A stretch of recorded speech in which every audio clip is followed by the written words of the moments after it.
Toujours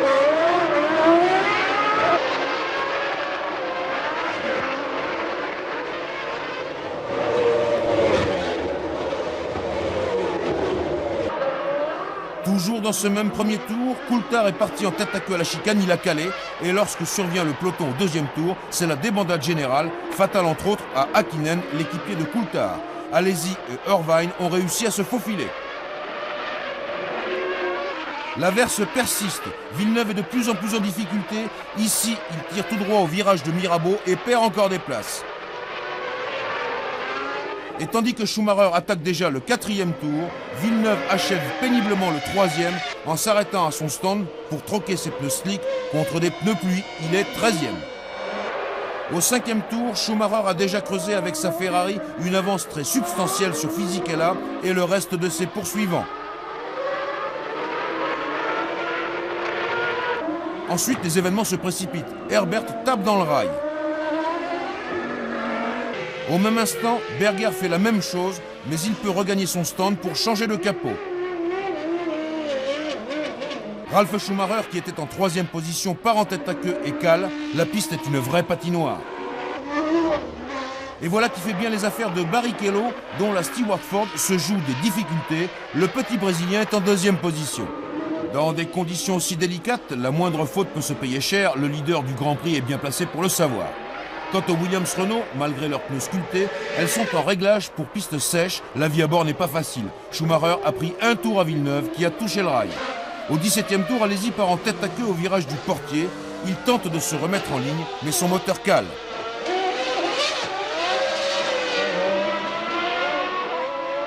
Quant à Villeneuve, c'est la fin de son calvaire. Au même instant qu'Alesi, il stoppe au stand Williams-Renault et renonce. Son contact avec le rail a eu pour effet de dérégler complètement son châssis. Au 32e tour, Schumacher effectue un ravitaillement de routine, le seul qui ait été prévu par Ferrari. Pas d'affolement, les mécaniciens de la Scuderia prennent tout leur temps. Schumacher possède 41 secondes d'avance sur Barrichello.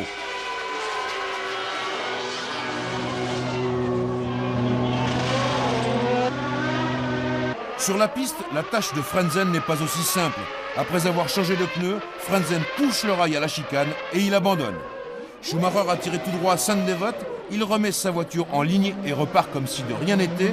Il a tout son temps, c'est-à-dire plus d'1 minute d'avance sur son second qui est toujours Barrichello. La course n'ira pas au terme des 78 tours prévus, comme le règlement le demande, elle n'excédera pas 2 heures. Et au bout de 2 heures d'un formidable Grand Prix de Monaco qui s'est déroulé dans des conditions extravagantes, Michael Schumacher et Ferrari renouent avec la victoire, la première victoire de la saison 97 pour la Scuderia. Barrichello est deuxième, il marque les premiers points de l'équipe Stewart Ford. Irvine est troisième, il apporte sa propre pierre au triomphe de Ferrari qui prend le commandement du championnat constructeur. Panis est quatrième.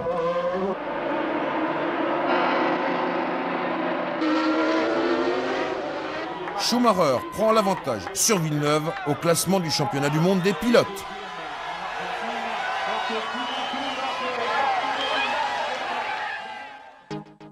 Entre Monaco et Barcelone, 2 jours de navigation, 10 jours de réflexion pour les écuries qui ont sombré lors du dernier Grand Prix. Si le soleil inonde la ville surchauffée en cette fin de mois de mai, les statistiques sont formelles depuis que le championnat du monde fait étape sur le circuit de Catalogne. Une journée au moins est brutalement et copieusement arrosée. Alors tous se penchent sur la météo locale, traquant le moindre nuage susceptible de favoriser Schumacher et sa Ferrari. Loin de ses préoccupations, c'est en tenue décontractée que le souverain d'Espagne, le roi Juan Carlos, est venu encourager les pilotes. Merci. Au signal du starter, Villeneuve, Coulthard et Alesi sont aussitôt en action, mais depuis la 7e place de la grille, Schumacher prend un départ canon qui le place en 3e position au premier freinage. C'est l'un des plus beaux départs de toute la saison.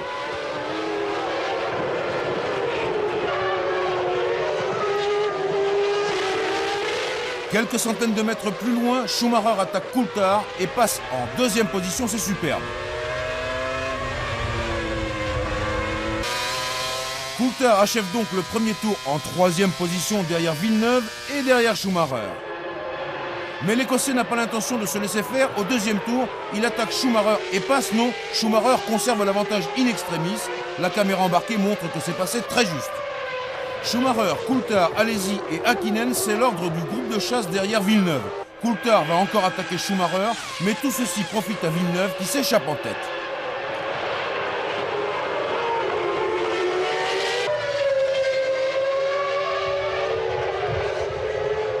Les pneus de Coulthard et Schumacher n'ont pas résisté au traitement qui leur a été infligé et au 14e des 64 tours de ce Grand Prix d'Espagne, la McLaren, Mercedes et la Ferrari s'engouffrent dans les stands pour effectuer le premier de leurs 3 ravitaillements. Voilà qui nous laisse Alesi en deuxième position. Alesi sait qu'il faudra économiser les pneus. Damon Hill abandonne au 19e tour, il n'a pas encore marqué un seul point depuis le début de la saison. Au 20e tour, Villeneuve donne le signal des premiers changements de pneus pour ceux qui ont choisi une stratégie de 2 arrêts et qui vont s'y tenir, c'est cela qui est important. Au 21e tour, Alesi est dans les stands, 2 ravitaillements également. Et au 25e tour, c'est Panis, 2 ravitaillements aussi. Entre 2 ou 3 arrêts, quelle est la bonne solution? Il y a de quoi se poser la question, surtout lorsque Mika Salo déchappe et doit renoncer. Mais le calme l'emporte sur la véhémence. Panis se débarrasse de Coulthard sans coup férir. La Prost Honda passe en deuxième position.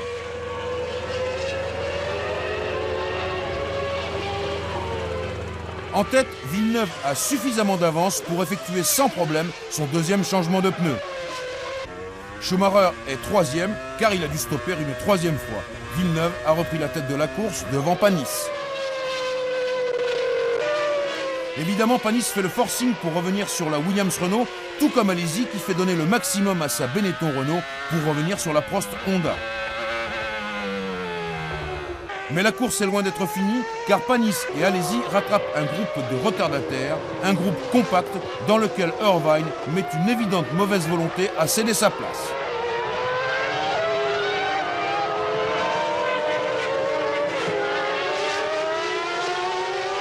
Il faut se faufiler, il faut ruser, et Alesi trouve la solution.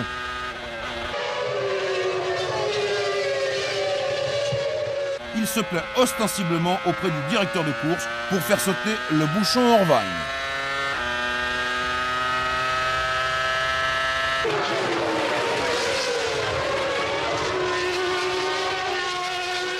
Et le couperet de la justice tombe immédiatement, une pénalité de 10 secondes pour Irvine. Pendant ce temps-là, Villeneuve n'a pas attendu car tout en ménageant ses pneus qui sont à la corde, il doit forcer l'allure pour résister à Panis. Mais finalement, Villeneuve est sauvé par le gong. Panis est deuxième et Alesi troisième. Pendant que les mécaniciens de Panis se congratulent et qu'Alesi passe la ligne d'arrivée, chez Williams-Renault, on fait les comptes. Williams est revenu à 1 point de Ferrari et Villeneuve reprend la tête du classement du championnat du monde à Schumacher.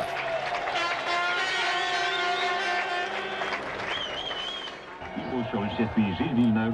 Ne vous fiez pas au calme apparent de Montréal en cette mi-juin. Nos cousins canadiens n'avaient Dieu que pour Paris où l'enfant du pays, retourné d'urgence, était jugé par les sages de la fédération. Officiellement blâmé par les autorités sportives pour son vocabulaire et non ses idées, Jacques Villeneuve sera bien au volant de sa Williams-Renault au départ de son Grand Prix. Du coup, son public, prêt à s'enflammer, rêve d'une revanche sur la piste. Disposant de 3 points d'avance sur Schumacher, Villeneuve a 2 bonnes raisons de vouloir gagner, satisfaire son public et offrir la symbolique 100e victoire à son écurie. Opération charme chez Benetton où chaque jour apporte son lot de difficultés, cet homme à la chaussure bleue ou rouge s'appelle Alexander Wurz, il est autrichien, superstitieux et remplace Berger, opéré des sinus.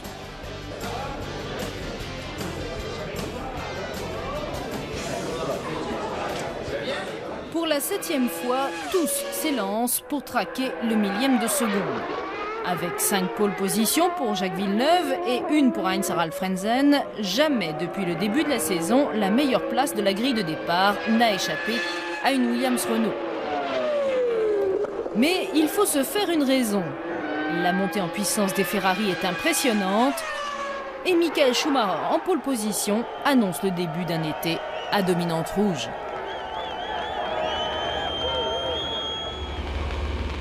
Aux côtés de Michael Schumacher, il y a Jacques Villeneuve pour la deuxième fois de la saison. Les deux hommes sont en première ligne. À l'extinction des feux rouges, Schumacher jaillit magistralement de la pole position et il a déjà une longueur d'avance sur Villeneuve au premier freinage de ce Grand Prix du Canada, tandis que derrière, un accrochage en série fait voler les ailerons. Magnussen en est la première victime et il a tapé dans le mur.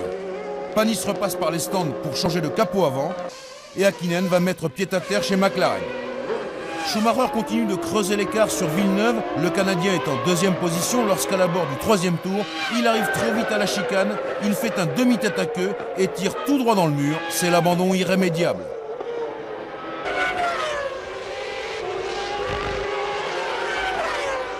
Quelques kilomètres plus loin, Katayama sort de la piste, Schumacher est en tête devant Fisichella, mais il faut l'intervention de la voiture de sécurité pour dégager la Minardi du petit japonais. 2 tours plus tard, la piste est dégagée, la voiture de sécurité s'engouffre dans la voie des stands et la course est relancée avec Schumacher devant Fisichella. Frentzen est tombé sur un mauvais train de pneus et il stoppe pour le changer au 10e tour, voilà qui va sérieusement pénaliser son classement. 15e tour, spectaculaire sortie de piste de Ralf Schumacher qui a mis 2 roues dans l'herbe au freinage. Le jeune Allemand, alors en 5e position, fracasse littéralement sa Jordan Peugeot dans le décor et il s'en tire, heureusement pour lui, sans une égratignure. La course a pris son rythme, Schumacher est en tête devant Fisichella et Alesi, mais attention, Coulthard vient d'effectuer le meilleur tour en course. Panis effectue le premier de ses 2 ravitaillements après son changement de capot au premier tour.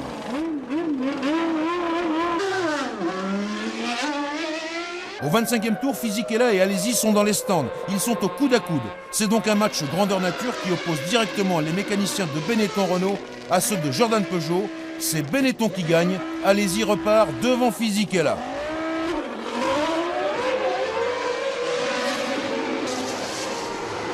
Trois tours après Alesi et Fisichella, le leader du Grand Prix du Canada stoppe également à son stand pour le premier des 2 ravitaillements prévus par Ferrari. Et voici Coulthard en tête de la course, Coulthard qui ne s'arrête pas encore, car McLaren Mercedes a prévu un seul ravitaillement pour l'Écossais, c'est ça l'astuce. Schumacher est 2e et Alesi 3e.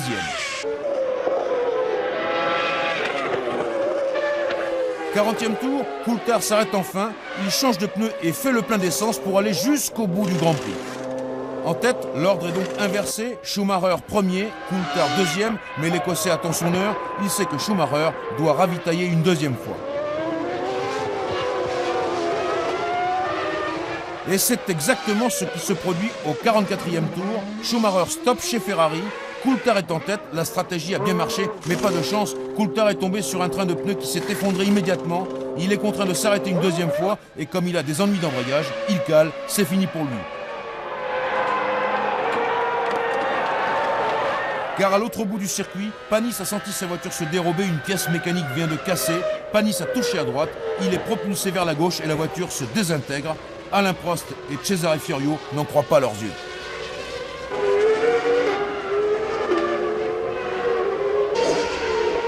Panis est extrait de la carcasse de sa voiture, il a les 2 jambes brisées nettes, c'est un coup d'arrêt pour l'écurie Prost Grand Prix.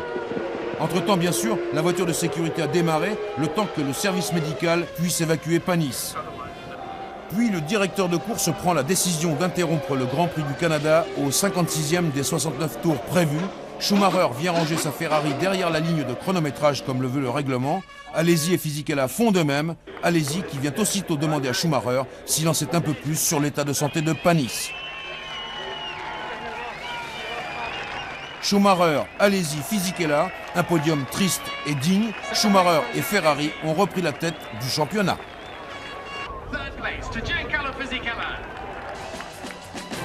La 8e étape est tricolore, un Magny-Cours.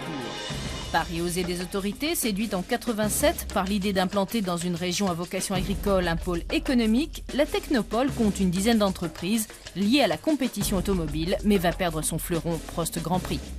Chez Renault aussi, on pense à l'avenir. Voici le moteur d'avion concocté par les ingénieurs de Renault Sport. Et puis dans la course au titre mondial, tous les coups sont permis, y compris le blond platine. Après son crâne rasé au Japon l'année dernière, Villeneuve est fidèle à sa réputation d'anticonformiste, y compris hors piste. Mais la surprise en arrivant Magny-Cours, c'est la pluie qui accueille les valeureux spectateurs. Les bulletins météo s'enchaînent, sans pour autant rassurer les campeurs. Schumacher à gauche, Frentzen à droite, et lorsque le starter éteint le rouge, Schumacher est aussitôt en action devant Frentzen, Irvine, Ralf Schumacher et Villeneuve, tandis que Hill va mordre la poussière et devra s'arrêter immédiatement pour changer d'aileron. Schumacher mène avec plusieurs longueurs d'avance, toujours devant Frentzen et Irvine, alors que son frère a concédé une place à Villeneuve. Premier abandon de ce Grand Prix de France au 5e tour, le Brésilien Tarso Marques, dont le moteur vient d'expirer. 2 tours plus tard, Nakano se met en tête à queue et abandonne également. Et ce n'est pas fini, quelques kilomètres plus loin, Verstappen et Diniz s'accrochent. Contrairement aux apparences, c'est Verstappen qui restera sur place. La course est bien décantée et Schumacher est installé à une solide première place devant son compatriote Frentzen, devant Irvine et devant Villeneuve. Voilà les 2 Ferrari au coude à coude avec les 2 Williams-Renault. 18e tour, Häkkinen renonce moteur cassé alors qu'il était en 7e position. 22e tour, chez Ferrari, on est prêt pour le premier ravitaillement et chez Williams aussi. Voici Schumacher qui est le premier à se présenter dans la voie des stands.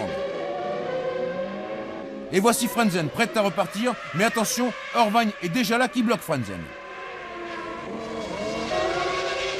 C'était l'heure de pointe dans les stands, mais le Grand Prix de France a repris son rythme. Schumacher mène la course devant Frentzen, Irvine, Villeneuve et le petit Jarno Trulli, le remplaçant de Panis. À mi-parcours, c'est la Bérésina pour l'écurie de Jackie Stewart qui en moins de 3 minutes perd Magnussen qui n'a plus de frein et Barrichello qui casse son moteur. Au 50e des 72 tours, alerte générale dans les stands, le ciel est plombé et la caméra de Schumacher reçoit ses premières gouttes de pluie. D'ailleurs, Schumacher sera l'un des premiers à en faire les frais. Il sort dans le bas-côté, mais il tient bon la barre. Il rentre sur la piste et la Ferrari est toujours en tête de la course, car derrière elle, le rythme s'est nettement ralenti. Soudain, l'averse se fait plus dense et c'est la ruée dans les stands pour chausser des pneus pluie, ce que font Irvine et Villeneuve parmi les premiers.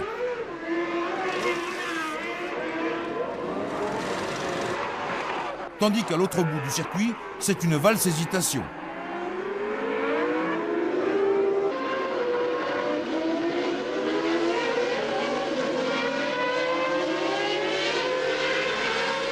Après Ralf Schumacher, Coulthard se retrouve sur le sable. Alési s'est bien involontairement appuyé sur lui. Et finalement, Schumacher est sauvé des eaux par le drapeau à damier, cela pour la plus grande joie de la Scuderia et de son chef, Jean Todt, qui a pris ses fonctions il y a 4 ans exactement chez Ferrari. C'est un bel anniversaire. À bord de sa Williams-Renault, Frentzen est 2e. C'est une magnifique performance, car comme Schumacher, il est resté en pneus secs jusqu'au bout. La 3e place est encore en jeu entre Irvine et Villeneuve. Villeneuve qui attaque, Irvine qui ne cède pas. La Williams-Renault se met en tête à queue. Villeneuve l'arrache de la voie des stands et fonce vers le drapeau à damier. Mais il reste 4e, derrière Irvine 3e.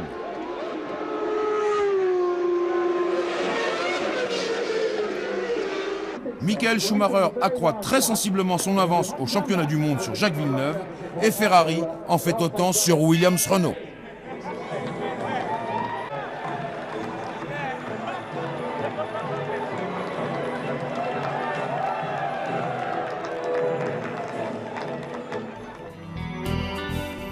Retour au bercail pour les écuries anglaises. Voici leur traditionnel Home Grand Prix. Depuis 1948, ce petit village tranquille en apparence est le berceau de la course automobile. Sport de gentlemen dont la réputation ne pouvait se passer d'un exploit à Silverstone. C'est sur une ancienne base de la Royal Air Force que se sont bâties les légendes. Jim Clark, 5 fois vainqueur, Jackie Stewart, 2 succès, mais surtout un énorme capital sympathie. Quand 007 vient encourager le numéro 7, traduisez Pierce Brosnan et face à Jean Alesi. Chez McLaren, les mécaniciens se sont lancés dans une course effrénée au décollage d'étiquettes pour éviter l'aspect flashant. Le premier acte se déroule quelques secondes avant le départ. Frentzen à gauche à Calais, Il y a donc un deuxième tour de mise en place. Frentzen est relégué en fond de grille comme le veut le règlement et Schumacher a la voie libre devant lui. Villeneuve démarre superbement. Schumacher est cerné par Coulthard et Häkkinen, mais il s'en débarrasse au premier virage pour sauter dans le sillage de Villeneuve. Déjà, Katayama manque à l'appel. Au signal du starter, il a mis sa Minardi en tête à queue et il a percuté le mur instantanément. Un peu plus loin, dans l'enfilade de Becketts, toujours au premier tour, Frentzen s'accroche avec Verstappen et c'en est fini du Grand Prix de Grande-Bretagne pour la Williams-Renault. La voiture de sécurité entre en action devant Villeneuve qui écopera d'une suspension d'une course avec sursis sur 4 courses pour avoir dépassé 2 voitures à cet instant-là. Cela aura son importance plus tard. Après quoi, le Grand Prix est vraiment lancé. Villeneuve mène devant Schumacher, Coulthard, Häkkinen, Herbert et Ralf Schumacher. Après quelques tours de mise en train, Villeneuve attaque dans le vif du sujet pour creuser l'écart avec Schumacher. Celui-ci effectue au 21e tour le premier de ses 2 ravitaillements. Au passage suivant, Villeneuve est dans les stands, mais sa roue avant gauche présente des difficultés. Les mécaniciens n'arrivent pas à l'extraire et Villeneuve est arrêté pendant plus de 17 secondes. Villeneuve arrêté, Schumacher est maintenant solidement installé à la première place. Coulthard est passé devant Villeneuve également et Häkkinen aussi. Häkkinen qui déborde Coulthard, celui-ci ayant bloqué ses freins.